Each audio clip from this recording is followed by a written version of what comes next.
dan nyalakan loncengnya. Thank you. Happy watching. Halo semuanya, welcome back to my channel. Nah, kali ini adalah lanjutan dari part 1 yang membahas tentang dampak dan juga macam-macam jenis narkoba. Nah, kali ini untuk part 2-nya saya akan membahas tentang narkoba. Ups, ternyata begini ciri pecandu. Tapi sebelum itu, jangan lupa untuk subscribe YouTube channel aku supaya aku bisa upload konten lainnya. Dan buat kalian yang belum subscribe, buruan subscribe YouTube channel aku dan nyalakan loncengnya supaya kalian dapat informasi menarik lainnya seputar ilmu kesehatan atau informasi-informasi tentang kesehatan. Thank you, happy watching. Yeah. Oke, ini adalah lanjutan part 2 ya, jadi tentang narkoba, masih membahas tentang narkoba. Jadi narkoba ini sebenarnya memang berdampak bahaya ya. Tapi apa yang kita lakukan kalau kita bertemu dengan narkoba? Tentu kita bisa memfilter diri kita ya kan, supaya kita sudah tahu nih efeknya. Jangka panjang, jangka pendek lebih banyak efeknya, efek samping daripada penggunaannya kalau dosisnya tidak tepat ya. So, buat kalian kita akan bahas ternyata begini ciri pecandu narkoba. Tapi meskipun di sini tidak selalu ya, dalam nanti yang saya jabarkan itu selalu orang dengan ini enggak ya. Meskipun begitu ya kan, ini adalah bisa kalian ambil hikmahnya bahwasanya ternyata kalau gunain narkoba itu efeknya jadi seperti itu gitu loh. Jadi kalian bisa untuk menghindari gitu loh, menghindari diri kalian supaya tidak menggunakan zat ini, narkoba. Oke. Nah, bagaimana sih ciri-ciri pecandu? Meskipun tidak selalu loh ya, tapi ini adalah rata-rata efek yang digunakan setelah mengkonsumsi narkoba gitu loh ya kan. Dari fisiknya kita akan bahas berat badan menurun drastis ya kan. Kemudian matanya cekung, merah, muka tirus, kemudian pucat, kemudian bibir kehitaman, ya kan? Tapi meskipun biasanya ada yang genetiknya emang kehitaman, nggak boleh loh ya asal nuduh. Karena memang sejatinya tes narkoba itu yang paling menjadi gold standarnya, ya kan? Jadi ada tes tentang drugs ini yang jadi gold standarnya, apakah dia ini pecandu atau bukan, atau pengguna atau bukan, seperti itu ya kan. Kemudian batuk pilek terus menerus ya kan, ini biasanya efek samping dari penggunaan narkoba itu tadi.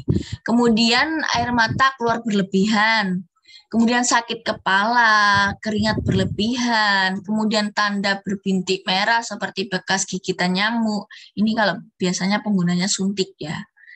Kalau penggunanya jarum suntik itu biasanya ini efek seperti gigitan nyamuk. Nah, tapi ini juga bahaya. Kalau dia itu kan disuntiknya di di vena ya, di pembuluh darah vena tuh yang kalian bisa lihat tuh yang hijau-hijau itu loh ya kan. Itu. Nah, orang ini akan selalu mencari pembuluh darah dimanapun itu. Nah, ini yang bahaya. Ada yang disebut dengan vaskulitis, jadi dia bisa infeksi juga pembuluh darah itu. Sehingga apabila infeksi, kalian akan berusaha untuk mencarinya. Nah, ini efek kecanduan yang buruk juga seperti ini, hingga mengerikan seperti itu. Jadi memang harus di stop sih. Kemudian ada bekas luka sayatan. Kalau dia sudah tidak mampu, ya kan, sudah tidak mampu untuk mencari gimana, itu biasanya dia menyayat untuk meminum dirinya sendiri. Itu kan nggak bagus ya kan, di mana-mana itu nggak bagus. Dan itu kalau orang mikirnya itu it's abnormal ya kan. Tapi kalian kalau misalnya memang kalian pecandu atau pengguna, nggak usah takut. Yang penting kalian punya niatan untuk sembuh. So kalian bisa datang untuk minta direhab. Nggak mungkin dituntut untuk kalau kalian datang sendiri minta direhab, nggak mungkin dituntut ya, nggak mungkin. Itu memang fasilitas negara untuk memberikan memberikan fasilitas kepada para pecandu atau pengguna yang memang punya niatan untuk berhenti, ya kan? Kemudian dari segi emosi, nah dari segi emosi ini biasanya mudah marah, sensitif, emosi tidak stabil, ya kan? Kemudian mudah curiga pada orang lain, ya kan? Kemudian cemas berlebih, berusaha menyakiti diri sendiri, efek percaya ke dirinya pun nggak ada gitu loh. Kemudian pelupa, kemudian susah untuk berkonsentrasi. Jadi terganggu semuanya gitu loh. Kemudian untuk perilaku yang lainnya, malas, sikap tidak peduli atau apatis, sering menyendiri di kamar atau toilet, seperti itu. Kemudian dan ruangan yang biasa digunakan adalah ruangan yang gelap. Kemudian jarang mandi, sering menguap, efek rawat dirinya juga berkurang. Kemudian perubahan cara berpakaian, perubahan aktivitas atau hobi, penurunan prestasi belajar, perubahan pola makan, dan sering bolos. Jadi efek untuk kemauan dirinya menjadi aktivitas itu nggak ada. Seperti itu. Nah, kemudian mengenali ciri-ciri pengguna berdasarkan tahap-tahapannya. Jadi yang pertama tahap coba-coba. Nah, untuk tahap coba-coba ini dia menyendiri, perubahan pergaulan, ya kan? Kemudian perubahan cara berpakaian, perubahan aktivitas atau hobi, penurunan prestasi belajar, kemudian keluar malam, perubahan pola makan. Nah, untuk yang di plus itu yang biasanya banyak dilakukan di lapangan seperti itu. Jadi menyendiri dan keluar malam seperti itu. Kemudian tahap pengguna tetap, bangun terlambat, menyendiri, bolos, aktivitas spiritual berkurang, telepon aneh, kemudian merokok, problem keuangan karena dia sudah malas kerja jadinya, kemudian perubahan berat badan yang ekstrim, adanya teman yang tidak sebaya, ya kan? Kemudian teguran atau skorsing dari sekolah, kemudian memberontak, ya kan, kemudian menyenangi musik yang berlirik narkoba, kemudian istilah-istilah jangkis, dan juga lama di kamar mandi, ya kan, ngapain itu ya. Kemudian untuk tahap kecanduan, ini tahap kecanduan ditemukan alat-alat pecandu, ya kan. Kemudian penggunaan uang yang berlebihan, bekas-bekas suntikan di lengan, kemudian sering tidak pulang, kemudian mata mengantuk, pola pikir yang aneh, pilek dengan hidung yang gatal, kemudian keinginan untuk bunuh diri, kemudian berteman dengan para pecandu, kemudian obat-obat sering hilang, ya kan? Kemudian dia juga marah jika ditanya tentang dirinya, jadi sensitif ya atau mudah tersinggung seperti itu.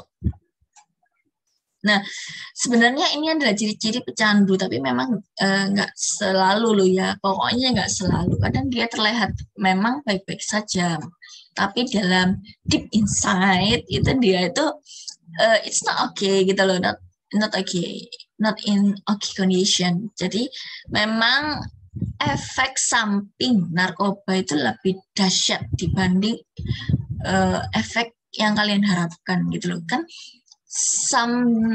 Saya yakin kalian itu menggunakan narkoba pasti karena kalian itu dapat ini bahwasanya obat ini itu dapat membuat kamu itu ngefly, misalnya ya, ngelupain kondisi kamu.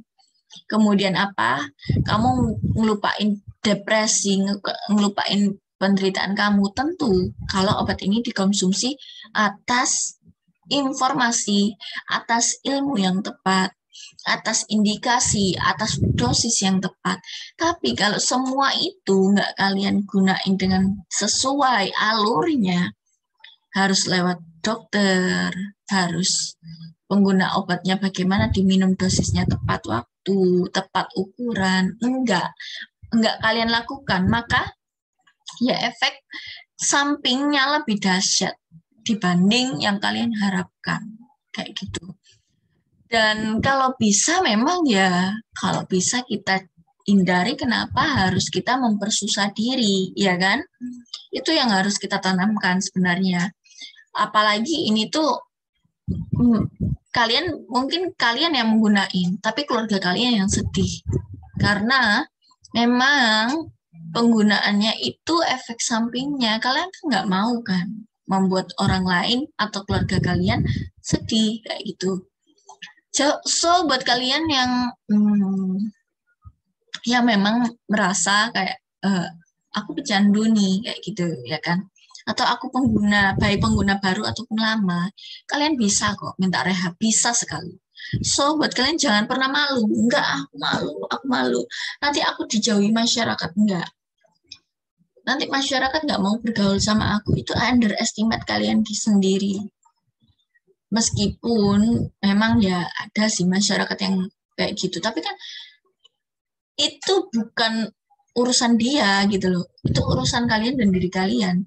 Jadi kalian harus memperbaiki diri kalian. Yang tahu derita kalian ya kalian sendiri, bukan orang lain. So, apabila orang lain itu pasti ada aja yang diomongin, tapi bagaimana cara membanding diri kita sendiri? Gitu loh. Yang terbaik adalah untuk diri kalian sendiri. Kalian yang tahu yang terbaik untuk diri kalian. Jadi, kalau kalian merasa nggak kuat, ya iya, kalian merasa ketergantungan, ya kalian butuh bantuan. Bantuannya dengan cara menuju ke rehabilitasi. Seperti itu, ya kan? Oke. Wow, tibalah di slide terakhir dari konten kali ini, konten hari ini. Nah, sobat kalian yang belum subscribe YouTube channel aku, silakan untuk subscribe terlebih dahulu dan nyalakan loncengnya. Sebenarnya saya mohon maaf banget karena akhir-akhir ini saya itu agak sibuk, agak hektik. Jadi kadang nyampe rumah itu bawaannya pengen istirahat aja gitu loh. Soalnya memang banyak kegiatan, jadi ya lelah gitu lah, efek lelah gitu. Jadi ini sebisa mungkin saya buat, ini pun saya buat dalam kondisi malam hari, tengah malam, saya masih sempat-sempatin. Oke. So buat kalian jangan lupa untuk subscribe YouTube channel aku Nisa Variansyah, dan juga follow Instagram aku @nisavariansyah.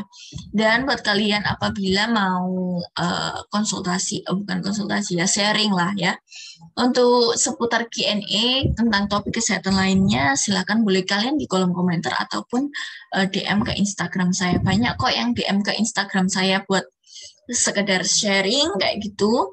Banyak kok, kita saling berbagi ilmu aja, karena sejatinya ilmu itu ya harus kita yang belajar gitu ya kan. Bukan ilmunya yang datang sendiri ya kan, harus kita yang mencari gitu.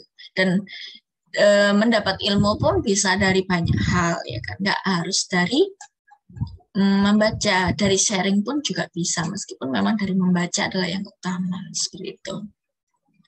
Oke, thank you for nonton YouTube channel aku. Buat kalian jangan lupa subscribe dan share ke komunitas kalian apabila kalian membutuhkan. Thank you. Bye-bye.